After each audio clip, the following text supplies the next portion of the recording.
I hope everyone had a good time, had some good food with our Eater Young Gun chefs and some good drink as well. There'll be plenty more of that. We try to mix up the Vox Media vibe here. We got a little bit of Eater to pair with our Recode, and hopefully you really enjoyed it. I wanted to thank everyone for coming. I'm Jim Benkoff. I'm the CEO of Vox Media, the parent company of Code Media. And yeah, give it up for Vox Media. Hopefully you enjoyed our afternoon sessions. They were amazing. The evening sessions tend to get really lively, so I think you'll enjoy those as well. And then tomorrow we'll have a great day for you as well. So thank you so much for coming here. This is I love all of our Code conferences. I am a media person. I am a media nerd, and I live and eat and breathe media. So this is always my favorite, although I love them all equally, conference. What's really cool about it for me is not only the great programming and journalism that you see on stage here, but the opportunity to hang out together. It's a small enough conference, and everyone is as passionate about media as I am. And every year I come up and I say, just when you think accelerate anymore, it just gets faster and faster and faster, and the issues get more complex. And that's why it's so important that we have this opportunity not only to learn from the people who are doing such great things on stage, but from all of you who are doing such incredible things too. So this community that we're building is vibrant. We're grateful that you're here to be part of it. Of course, it is led by the outstanding journalist team at Recode, and that team is led by Kara Swisher and Peter Kafka. I want to thank them for putting this all together. They are the team and their leadership, and that of Dan Fromer, who is our editor-in-chief. They are really the best in the business, and there is no one better than Recode and that team at leading us through these changes and starting this conversation that we're having here today. So without further ado, I want to say I'm really lucky because I get to hang out with them a lot, and please take advantage of your time here to make sure that you get some time with them. But one of the best parts of my job is getting text messages from Kara Swisher at all hours of the day and all hours of the night. It's sincerely, I'm blessed to be able to work with her, and I want to welcome her onto the stage right now. Kara Swisher, everyone.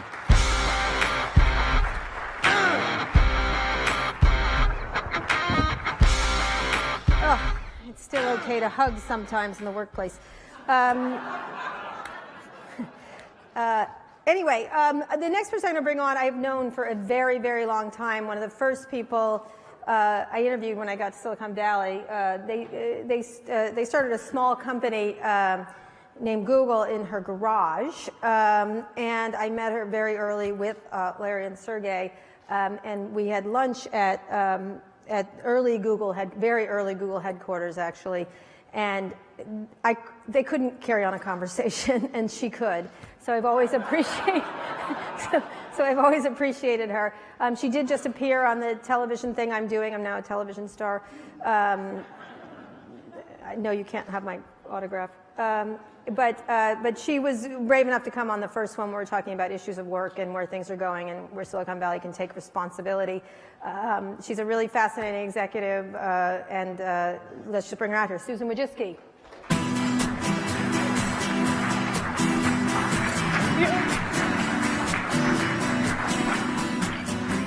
So we've had a lot of interviews lately in the past month. I came to YouTube. Yes. You interviewed me. Yes, that was a lot of fun. That was a lot of fun, and we're going to talk about that a little bit. And then I interviewed you on the TV show, and now we're here. So let's just go right into it. Sure. I'm going to start. One thing we didn't talk about on the TV thing, and we did talk a little bit at YouTube, was Logan Paul. And I'm using him as an example of just awfulness on your platform. Why don't you just, you have, explain what you've done, and I'd really like to understand why you haven't absolutely kicked him off your platform. Yeah. Well, to start, our platform has three main constituents. It has our users, our creators, and our advertisers. And what we've seen is that if there is someone on our platform, our creator, who does something really awful or any kind of egregious behavior, that affects everybody. Right. And So with Logan Paul, we've actually taken 2 actions. The first was a removal from our premium monetization, and then a hold of all of the original shows. Right. And then due to a pattern of really egregious behavior, we decided to suspend monetization of his. Right. Now, we think that's actually a pretty strong statement in itself. And then more, like, just to get away from him as an individual and talk about the platform as a whole, we actually, on Friday, announced the fact that we were going to have a new set of kind of a code for our creators who do egregious actions in terms of removal of premium monetization, that they could be removed from services, they could even be removed from trending, and watch next in other areas. And we felt like that was really important to be able to maintain the responsibility on our platform of. Right, but again, why not just throw them off? Like, where is the, like, you have how many children? 83 children, right, at this point? You have a lot of kids. Once they do things, you I'm not sure children is the best analogy, because like you do want to keep your children.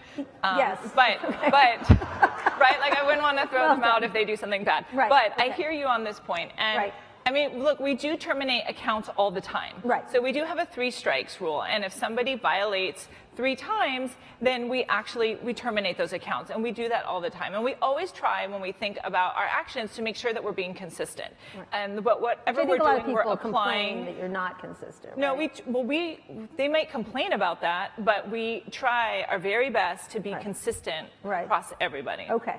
And when someone does violate our strike, if they have 3 strikes, then yes, we terminate that. Right. The problem is when someone will do something that is egregious, but it doesn't fully violate the policy, or they get 1 strike but not 3 strikes. And so that was actually why this announcement that we had on Friday we thought was really important, is it does give us a lot more levers and opportunities to be able to implement and pull back any kind of services for creators if they are violating or doing something egregious on our platform. But basically, to answer your question, like he hasn't done anything that would cause those 3 strikes, and so we can't just be pulling people off of our platform. If we did just pull people off of our platform because they're tasteless and vile. Well, they need to violate a policy, and we need to have consistent behavior. I mean, this is like a code of law. Let's get to that. Why don't you? You can always. You're Google. You can change the rules, right? Like you can just say, now we're doing this. Yes, but like what you think is tasteless, is not necessarily what someone else would see as tasteless. And so I'm just saying we need to have consistent laws, codify that in our policies, so that can be trained and we can apply it consistently to millions of videos and millions of creators. So that gets the idea, and you and I talked about this. I'm not trying to give you a hard time. It's just like you're running what is essentially. Do you think you're running a media company? Well, we are a technology platform, but the output of our product is media. But are you a new kind of media company? Would you even accept that? Because I think it's not just you, and I think Facebook is even worse. They run away from the idea of themselves as a media company, and I think I know why. Because then you have to impose values, right? We talked about this when we were at YouTube. And I think my argument to you was, at some point you have to have a set of values, and that's it. Like people don't want to pick values, because then you have to make choices, really hard choices. Well, so we do have values, and we always have had community guidelines, and we've always said these are the behavior that we think is not appropriate, right? And so we look at what people do, and if they violate those policies 3 times, we kick them off the platform. We terminate accounts all the time, and there are many people who think they should not have been terminated. Give me an example of someone what have they done? Oh, there are lots of things. So, promotion of drugs, promotion of hate, violent activities, releasing people's private information, adult content. I mean, there are a million ways. We outline this on our site. These are all of the different guidelines, both to be part of our community, and we outline very clearly the strikes. So, if someone does something that is really distasteful, Right. We look and say, is this distasteful or did it violate a policy? Right. And we can change the policy, and we Right. constantly are changing, and we constantly are updating these policies. Do you ever imagine that distasteful is enough? Because here you are, I think you're building a media company. I think you have a media company. And so it seems to me that every week you're just going to open a drawer and there's going to be another horror show for you, like no matter what, because you must be like, oh, Jesus. I think one of your employees actually came up to me and said, that used to be all squirrels and cats, and now it's a college ethics debate every week at YouTube. Like, it's like, should we do this? Should we do that? What do you do when you have this much power over people's communications, and yet well, you don't want to kick people up? We want to be a platform, or a benign platform is how I think you all look at it. So first of all, we want to be fair, right? So you're saying like, this is distasteful, this is horrible, and what the thing is, we need to codify what we see as distasteful in our policies, and then we need to have that be very clear so that we're not just saying, oh, look, this is distasteful, and kicking it off of the platform. And then I think the other thing we need to do is consult also with experts too. So we're starting to do a lot more of understanding, sort of where do we draw these lines?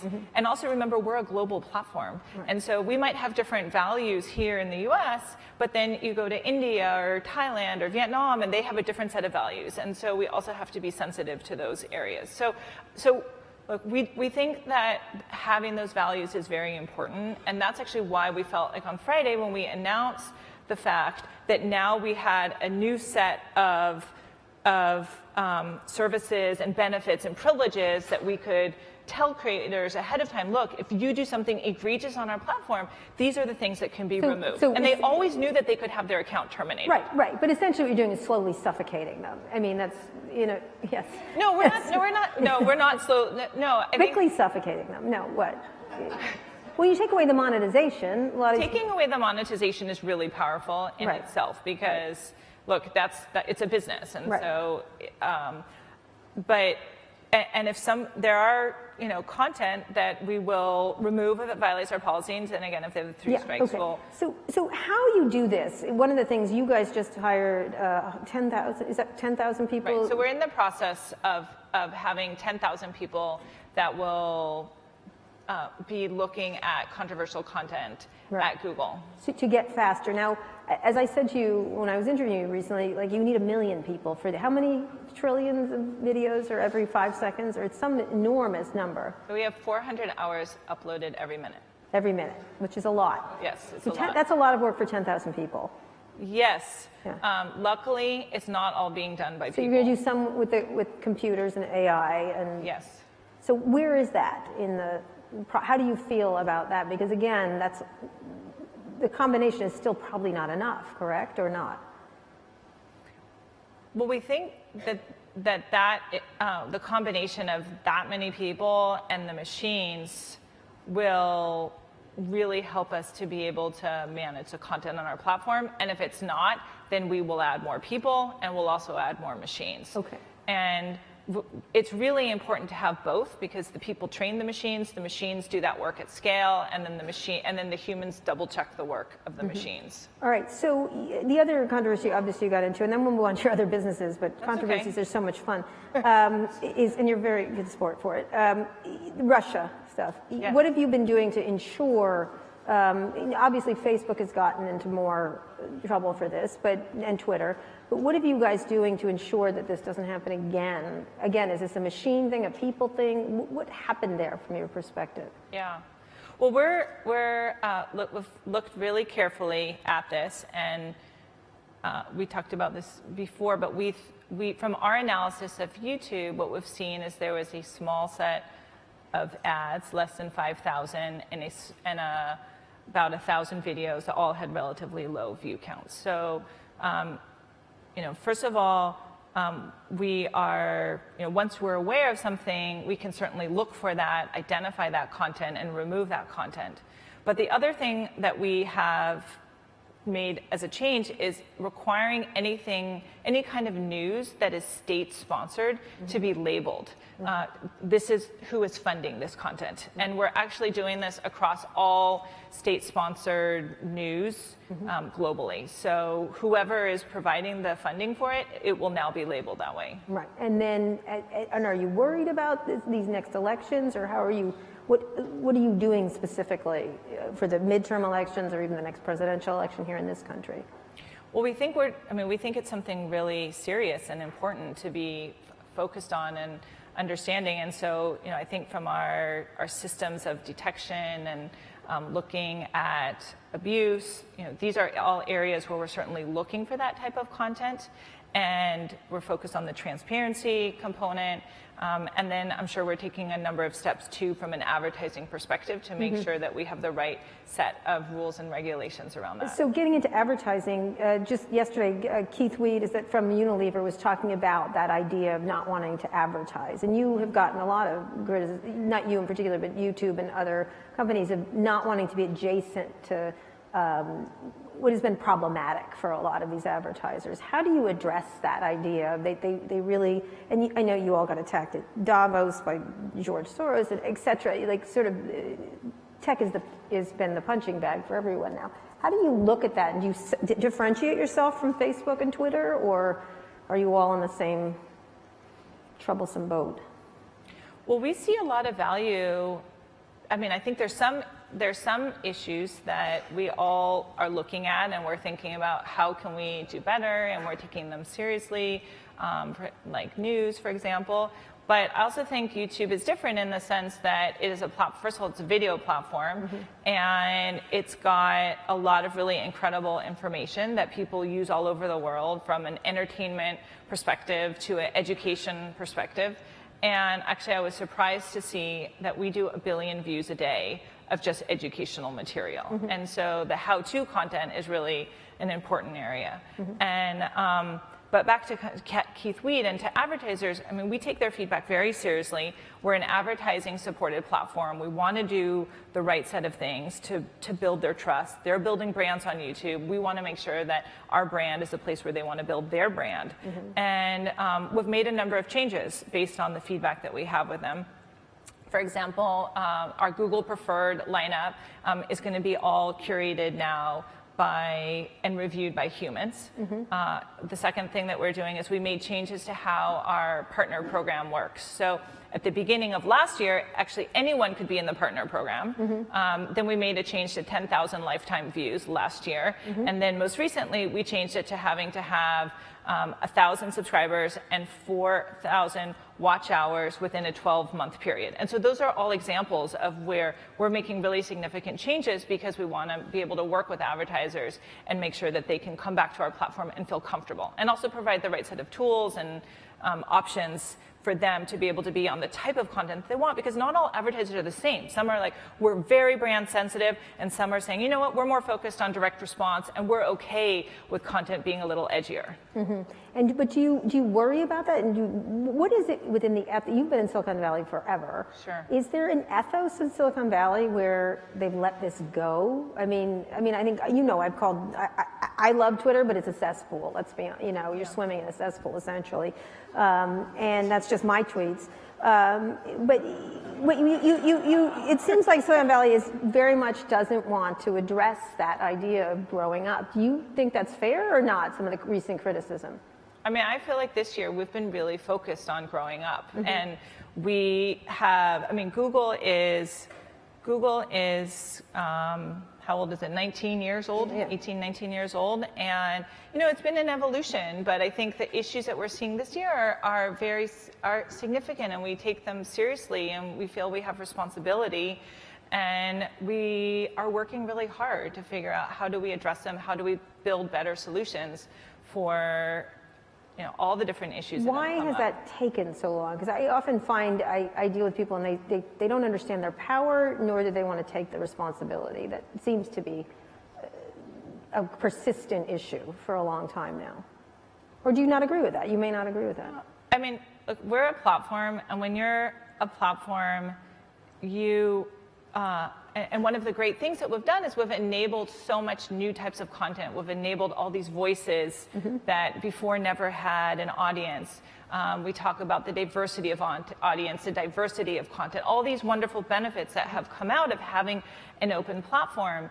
And so, yes, we take the responsibility really seriously, but if you're going to say we're going to go above and beyond the law and we're actually going to say here are these guidelines and we're going to outline all of these guidelines, like, you know, it's really important to figure out where are you drawing that line. Right. And you can imagine, like, you know, there is this continuum, right? On one side is censorship and on the other side is too much freedom of speech. And so you want to draw the line in a place that is the right place, where you're enabling the, you know, great discussion, healthy points of view. But you can also go too far and censor content that really is important for the world to see. And it's a complicated and very nuanced place where that line is drawn. And I think that's one of the reasons as platforms that have really encouraged freedom of speech and encouraged openness and open source and all these, you know, all the amazing things that the web has done, figuring out, oh, we're going to draw the line here. It's a complicated, and something that has to be done really delicately. Yes, I get that. I get that. But sometimes I feel they don't want to draw the line at all, that they don't want, and have done very well financially not doing that. Well, we've always had community guidelines. We've always drawn that line somewhere because we have hosted content. Right. And as a result, you know, I think that actually has served us relatively well. You know, we had a period of flags, and users reviewed the, you know, any user can flag a content, and then it's reviewed by a set of our reviewers. Right. But I think what has happened is in the last year, the world has gotten more complicated, it's gotten more divisive. Yes. Also, like, we have gotten bigger, and the combination of all of these things coming together have meant that we need to go back, we need to look at our policies, we need to revise them. And look, it's really complicated. Like, where do you draw the line? How do you define, you know, what types of, what types of, you know, certain type of product, like harmful, like, you know, guns, for example. Like, where do you draw those lines? You know, if you hired me, I could draw the lines. But okay. No, I'm sure if we hired you, you couldn't draw the lines. Oh, I could. No, you. Oh, I draw lines. You do draw lines. But I think the thing that we've learned is one person alone is not enough to draw a line. That what you really need is you need to go to the experts. You need to talk to the experts. You need to understand, you know, how to do this delicately. And then every country, remember, like, we're global. Yeah. And so we have to do this in all of these different countries. All right, I'm going to move on to other things. You're professional. I'm sorry to harangue you about this, but I'm not that sorry. But we do take it very seriously, and I just wanted to make sure we communicate. I do get that. Your other content, professional content, you have a lot of different services. Can you sort them out for me? Because you have the live, you've got Red, you've got, how are you looking at the professional content you're creating? And do you see yourself getting into a business, like, I think Apple just paid an enormous amount of money for the Reese Witherspoon, Nicole Kidman show. Are you going to wade into that? You guys have been a little, with your originals, a little smaller, or you hired an MTV executive. How do you look at that as a CEO? So we have two different services. We have YouTube Red, and then we have YouTube TV. And YouTube Red is a service that is really a music service. We have an amazing collection of music. We have all these music videos. And then on top of that, it has the ability to watch all of YouTube ads-free with the background and offline services. And then on top of that, we've actually been doing a number of YouTube originals. So we've done about 50 YouTube originals. 50? Yes, in the last 2 years.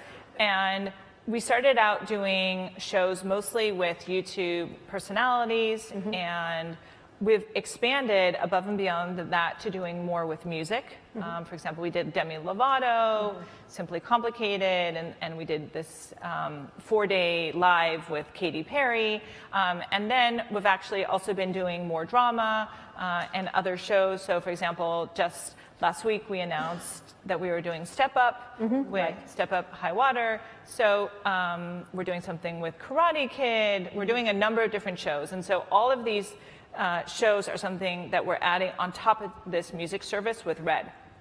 Then we have YouTube TV, which is really a more, I'd say, is the broadcasters with the YouTube and the online features, so that you can search everything, you can get the recommendations, you can store anything in our cloud DVR, and so those are the two services that we have. So how do you imagine spending in the Netflix level money, the billions and billions? Do you need to buy a Netflix or buy a Spotify or something like that? How do you look at that? Well, yeah, they're spending lots of billions of dollars, Yes. and Lots, and you have a few yourself. eight, You all have some billions available. well, I think our goal is to continue to increase what we're doing. So as we are building that muscle of creating content, we'll continue to do more and more. And we'll see what's successful. We'll see what our users respond to, what's driving subscriptions, what's being watched. And I think one of the really amazing things about YouTube is the platform and the data that we have, so we can actually understand like how many shows went to completion, how many drove subscription, how many drove engagement. We can look on our platform and put out content for free for the pilot and see how people engaged in that. So we see that we have 1.5 billion people coming to our site every month, and we can use that as a way to drive our users to our subscription products. But again, you all would have been in the position to do a Netflix or an Amazon. Amazon has gone deep into it. How do you imagine that a place where you've got to go? Do you have to purchase that, or just spend that in those billions of dollars? Do you see yourselves? Is that in your plan to do that? I know you're testing it, but it's small especially for a company your size. Well, we're growing, and so far we've been really pleased with that growth. And so, I mean, you need to start somewhere. And I think if you look at both Amazon and Netflix that are spending billions of dollars, you don't just start the ground running by spending billions of dollars. You have to start with a subscription, a number of users, and from there you can build it up. The other thing, though, I would say is that if you look at different content types, they being Amazon and Netflix, have done a really good job in the category of shows and movies. And if you look at content overall, there are many other areas of content, and YouTube and online have brought new types of content that we just didn't have before on TV. So like I just talked about educational content, 1 billion views a day of educational content, music content, vlogging content, gaming content. These are all health and beauty, wellness, like yoga. So you don't see yourself having like a giant show? Well, so maybe. Well, a giant. I mean, depends what you mean by a giant show. But like we see. I'd say House of Cards we're not supposed to anymore, but House of Cards, sure, for example. I mean, we could, but I'm not sure that would further necessarily what we're trying to do at YouTube. Right, okay. Whereas like our goal is to be, a large, a leading video platform and have a large, diverse set of content. And we feel like there are all these categories that no one else is really providing a solution to, and we can be best of breed there. The shows and movies is a very competitive space. It needs to be paid for economically with a subscription service. You can't just do the subscription service starting from zero. So we've been in red for about 2 years. We've been ramping up, and I think you'll see us continue to ramp up and continue to do more content and continue to add content that appeals to our audiences. So what would a hit on YouTube look like to you then? Well, I think a hit would be that we would see a lot of the critical acclaim that you see with the hit. We would see high engagement. We would see, millions of people watching it. So I think all of the traditional criteria. But not necessarily in shows and drama, that kind of thing. No, I was talking about with a show or drama. I mean, we have lots of shows today that have millions of subscribers and millions of views and hundreds of millions of views. So we have that all happening today. We just have that in the different categories. We have that in the categories I mentioned, as opposed to a drama. Like a big hit, like Handmaid's House of Tale, Cards, to use your example. Something like that. Would you like to have had like a Handmaid's Tale on your service? Do you ever see doing something like that? Well, yeah, I think, sure. I mean, that would be great. And well, all it takes is money and giving it to Hollywood people. Well, it does. I think you have to figure out, what are you doing that's unique in that area, and how can you use the YouTube audience in a way that Netflix or Amazon are not using. And I think we tend to trend as a younger audience. We tend to trend like music, for example. That's why something like Step Up was very popular on our platform. And also we're global. So this year you'll also see Red expand into many more countries. We're only in 5 countries right now. Now that we've finished all of our music deals, we're going to actually be expanding to a large number of countries. How many countries? Many, like, I don't know, 100. 100 countries. All right, last question, and then we'll get to some audience questions. Facebook. Yes. You and I have had this discussion for years. Facebook's coming for you. You're like, you always, and then you hang up on me. But they've been like, Can I do that now? No. Oh, Susan, you're going to be talking to me for years to come. But we talk about that. Remember, I've called you a million times. Now Facebook's going to do it now, and Yahoo tried it for 14 seconds. Are you worried about them as a video platform in a competitive way? I mean, you always have to take your competitors seriously, right? But you don't win by looking backwards and looking around. You win by looking forward and looking at your customers and figuring out what do they want, how can I be better at what we do. And I look at YouTube and I look at the opportunity, and we have a really wonderful ecosystem. And so, the priorities that we have for this year are some of the things that we talked about, like building trust among our advertisers and our creators, tightening our policies, building more engagement, increasing the ecosystem that we have with educational content. And so we have this amazing platform. We want to invest in that. And so I don't know what Facebook is going to do. What do you think they're doing? I don't know. I mean, come on. I don't know what they're doing. I mean, you read the press, and I read your articles about what they're doing, and I read their analyst reports. And what would you be worried about if they did? Well, I'm not sure I would tell you, because then they would read it and then maybe do it. But I mean, make something up. No, I think they should focus on what they're focused on. I think they should get back to baby pictures and sharing. And the quote of the night. Thank you. No, I mean, look, I'm not an expert about Facebook, and so like they're experts in it, and they should do what's best for their business. And look, we should all compete for content, and I build our business. I focus on what we need to do. I know we have a lot of things to do. And I mean, you can always remind me of all the things that we need to do. And we're going to keep doing them, because that's the way we're going to get stronger. Yeah, you're the CEO. That's why I remind you, just so you know. Yes. And I'm thrilled you are, by the way, the CEO of YouTube. Questions from the audience? Go ahead. Hi. Hi. My name is Rollo Winlock. I'm from Webster.io, and we're a video platform for business. Tons of videos being produced on the platform, and they want these videos from a business perspective to be out there on multiple platforms doing great work. When I tell them that I had this one-on-one conversation with you, what can you, as the CEO of YouTube, tell me that I can tell all these companies that is the future vision of YouTube for business, not so much bloggers, entertainment, all those other things? That's a good question. Well, I'm really glad to hear you talk about that, because I always feel this is a huge opportunity for businesses to have. In fact, I really think every business should have a YouTube page, because they can talk about their products, they can talk about their services, and that's incredibly valuable. There's a lot of, anyone who's producing the brochure, anyone who's producing a how-to manual, anyone who has customer support, which is basically all companies in the world, could really benefit on having a YouTube channel and then pointing their users there. So, our goal is to make it easier for businesses to be able to have pages, have YouTube channels, to create content, to connect with their users, and I would just encourage them to keep giving us the feedback that they need to do that job effectively. Right. We got only a few minutes. Going to ask everybody. Okay, go. Yes. Okay, great. Quick. But great idea. I'm glad you're working on it. Good idea. Hi, Susan. You're an inspiration to me as a business role model, but you're also an inspiration to my daughters. I have 3 of them. the 9-year-old, she uses YouTube as essentially her search engine.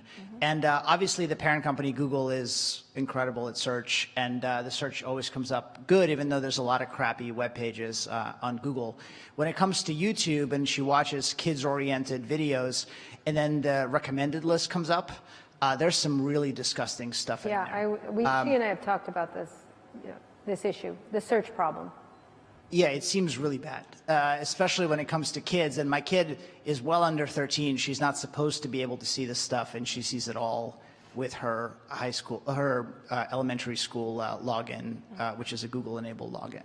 So how can you make search better, Susan? You're owned by a company that's good at search. Yeah.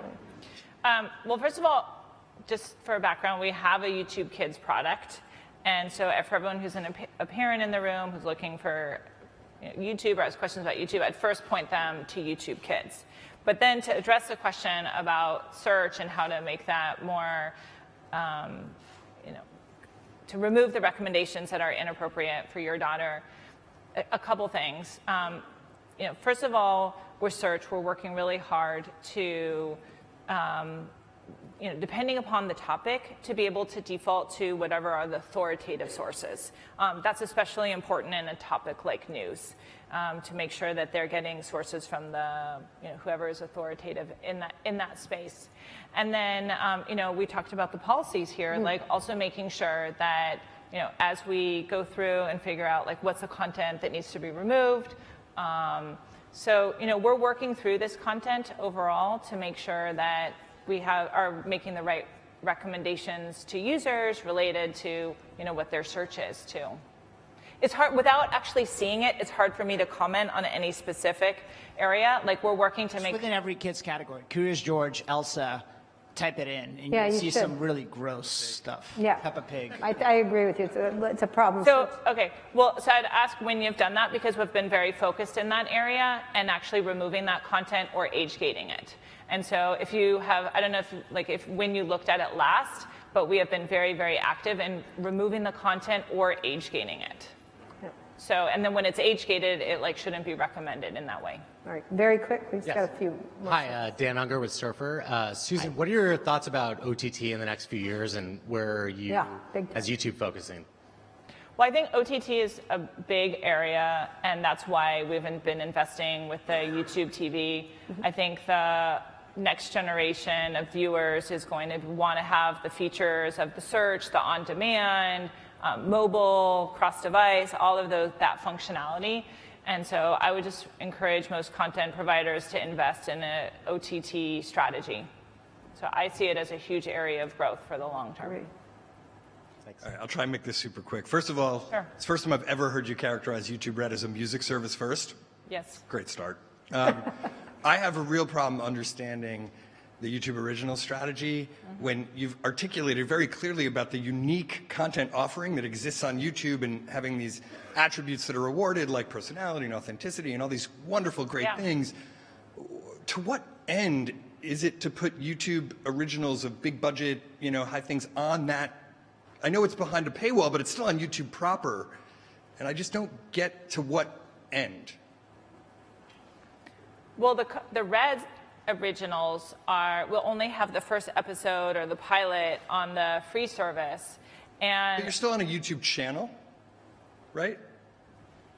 Well, actually, so in YouTube, on the main page, you can go and you can actually see all of the originals in one location and browse them that way. So they are available in one consistent way to be able to search and to find within the product.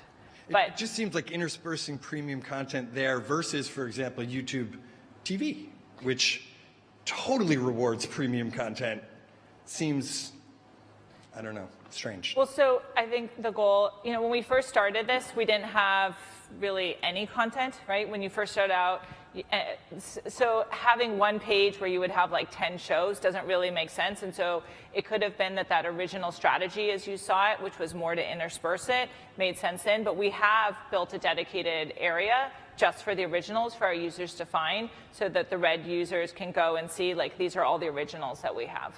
Okay, very quick. Peter's going to kill me. Go ahead. Quick question on community. So YouTube talks about community a whole bunch, and I'm wondering, Susan, could you help like crystallize it by telling us how you define and think about community for YouTube.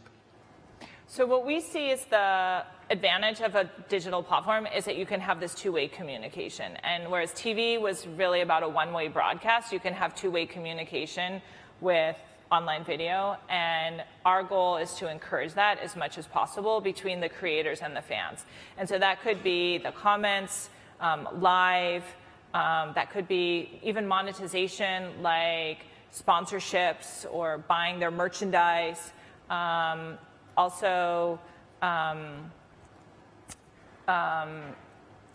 we built this community tab where they can communicate with text, photos, polls, et cetera, so that if you're a fan and a creator and they want to ask, like, well, what video should we do next, there's a mechanism for them to do that. So would you say in the future, the ideal state is just more and more two-way communication between creators and fans? That's the opportunity that we see with online, is to really build that two-way communication. And we believe that in the end, that actually makes a creator be able to do a better job and be more in touch with what their audience wants. And if you're a fan and your creator hearts your comment or responds back to you, that's incredible. And so we want to give more of those types of moments. All right, I'm going to let these last two, Peter, I'm sorry, but go ahead. I'll answer them really fast. Hey, so what kind of person would you groom to run YouTube after you? Are you leaving? Well, I'm planning to be there for a while. Besides Kara.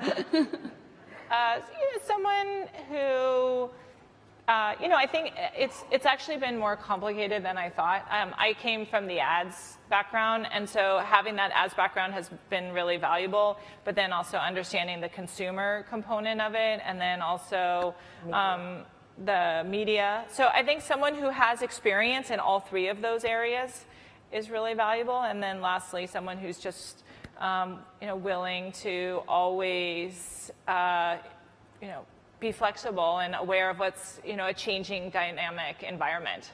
My Curtis, last question. Okay, Hi, last one. Kurt with Recode. It's my understanding you guys have been in the running for NFL digital rights for the last couple of years. Sorry, Kurt.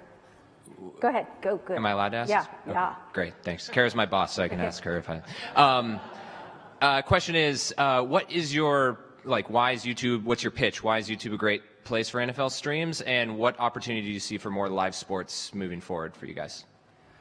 Well, I can't comment on any specific deal, but I will tell you why YouTube is a great place for live sports. We have 1.5 billion users who come to our site every single month, and those are just the logged in users. And when we have any kind of live streaming event, we have large number of viewers. There's an opportunity as we build out more of these engagement metrics. I mean, we just had the Tesla go to Mars. I think we had a couple million viewers. It was our second largest viewing that we had seen. All the inauguration. I mean, all of these have been large live streamed events, and I think we could reach a lot of users with any kind of live sports events, and also enable additional features for selling merchandise and also for enhanced viewing experiences. Do you want to stream the NFL? Sure. I mean, I would love to stream the NFL, but I can't comment on any kind of business relationships. Fantastic. Thanks. Susan, I really appreciate it. I'm you. going to come on YouTube now. I'm going to create my own channel. Yeah, actually, so while we're here, we're waiting for you. I hope next time I get to interview you on YouTube, or you can interview me on YouTube. If you come and you start a channel on YouTube, I will come as a guest if you invite me. Oh, it's going to happen. Okay. Thank you so much, Thank you. Susan.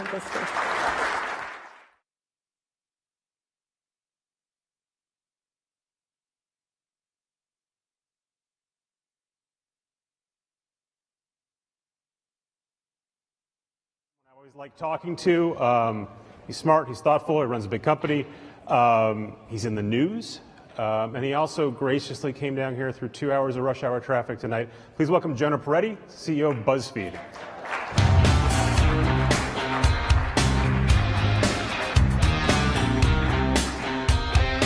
Thanks, sir. Jonah and I both had the same joke for the opener. You're not a Maggie Haberman replacement, but the original plan was I was going to talk to Maggie tonight, so I had a whole bunch of questions about normalizing Trump. Are you too access dependent? How much do you tweet? Do you have a tweeting addiction? I'm an excellent reporter. It's pretty good. Yeah. Everyone who was here earlier heard me quote you to the Facebook folks, so I'm not going to repeat that quote, but I do want to repeat a different part of this same essay. You've given me all my notes today.